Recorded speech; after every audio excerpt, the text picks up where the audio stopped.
Half joke, half serious. Ganito inilarawan ni Senate President Pro Tempore Panfilo Ping Lacson ang plano umanong term sharing ni na Senate President Tito Soto at Senador Loren Legarda.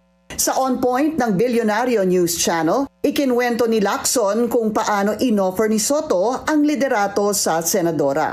Noong Monday, when Senator Loren and Senate President Tito talked doon sa office niya, sinabi niya naman kay Senator Loren, alam mo, kung gusto mo talaga, bakit lilipat ka pa sa minority? Pwede naman natin pag-usapan sa majority. Magkakasama pa rin tayo.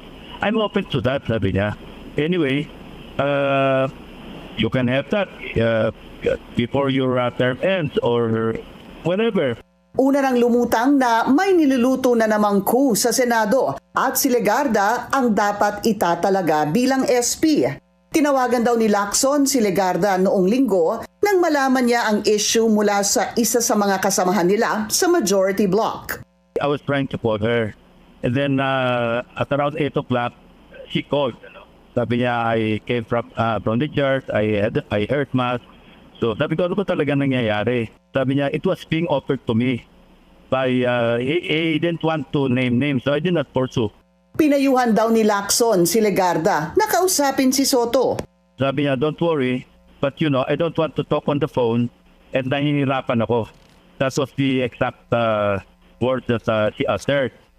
So sabi ko, you know, kung gusto mo talaga, we cannot prevent you also. And it's your decision and we'll respect your decision. But you have to talk to Tito. Sabi, yeah, I'll talk to him tomorrow. Sabi niya, I'm just waiting for weeks and maybe it's still in Mindanao. Pero tila nabahala ang senador sa pahayag ni Legarda. Pero ako nararamdaman na parang hindi siya seminit sa sagot niya, hindi categorical. Kaka-session kami ng Monday. Sabi niya, I'm waiting na for weeks. Remember, they're 9 in the minority. So kung makaka-12 sila, number 13 Senator Loren, kailangan nila ng backup na one more para siguradong kung hindi makarating si Senator Bato for obvious reasons. Secured pa rin yung 30 nila. Pero nanindigan si Lacson na intact ang mayorya. Siya rin daw ang nagsuggest na paupuin si Legarda bilang presiding officer noong Miyerkules para humupa ang tensyon. Ibinahagi rin ni Lacson ang kwento sa likod ng groupie nila na pinost ni Senador Kiko Pangilinan. We were gathered in the lounge and the usual Tita Tit and then nag-groupie si Senator Kiko. Nagtatanong siya, anong hashtag nito? Ipopost ko. So almost simultaneously, we all shouted, power sharing. Para kay Lacson, posibleng may kinalaman ang umugong na kudeta sa Blue Ribbon Committee report sa flood control scandal. Base sa partial report, pinakakasuhan ng komite sina Senador Chis Escudero, Chingoy Estrada at Joel Villanueva. Kasi pwede kang pitch doong kabila is, you see, hindi naman tayo kayang protektahan ng present leadership. That could also be a selling idea, so to speak, na para makakuha ng members. What if the same thing happens to you and you will not be protected by the Senate leadership? Then, kaya namin gawin yan.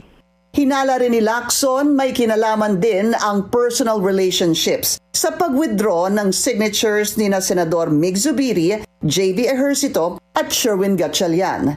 Para mismo sa committee chair, mahirap at masakit ang kanilang rekomendasyon bilang kapwa senador. Pero kailangan daw sundin ang ebidensya. During the caucus, I explained to them, sabi ko, redundant na nga itong ginagawa natin because pay accompli na itong nire-recommend natin.